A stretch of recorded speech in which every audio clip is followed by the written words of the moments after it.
కనీసం కాన్పులు కూడా చేయలేనటువంటి దుస్థితిలో ఉన్నది. అందుకనే నేను మరి ఎందుకు మీకు ఈ హాస్పిటల్ మీద శ్రద్ధ అనిపించట్లేదు?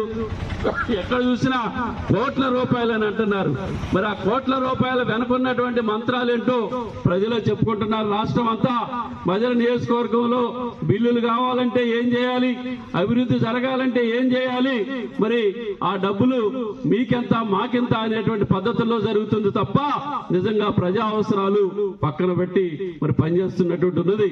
ఈ ఒక్క ప్రభుత్వ ఆసుపత్రి కాదు, ఇవాళ మదిరలో ఎక్సైజ్ కార్యాలయం మదిర నడిబొడ్డున ఆనాడు తెలంగాణ రాష్ట్ర ప్రభుత్వం నిర్మాణం చేసినటువంటిది. అది కూడా ఎన్నికల కోడ్ రావటం వల్ల ప్రారంభించుకోలేకపోయాం. అలాగే ఈ ప్రాంతంలో మరి మదిర ప్రాంతంలో బంజారా కాలనీ అని ఒక బంజారా కాలనీ ఉన్నది. ఆ బంజారా కాలనీలో బంజారాల కోసం సంత్ సేవాలాల యొక్క ఆశయ సాధనలో భాగంగా అక్కడ ఒక భవనాన్ని నిర్మాణం చేశాం. అది కూడా ప్రారంభం లేదు. ఇట్లా మేము చెప్పుకుంటూ పోతే అనేక అభివృద్ధి కార్యక్రమాలు ఆనాటి ప్రభుత్వం కేసీఆర్ గారి నాయకత్వంలో పనులు పూర్తయినటువంటి ప్రారంభానికి సిద్ధంగా ఉన్నటువంటి వాటిన్నింటిని కూడా నిర్లక్ష్యం చేసి మరి కొత్తగా ప్రజల్ని మళ్ళీ మభ్యపెట్టేటువంటి ప్రయత్నం చేస్తా ఉన్నారు. అందుకనే మేము ఈ సందర్భంగా డిప్యూటీ సీఎం గారికి విజ్ఞప్తి చేస్తా ఉన్నాం.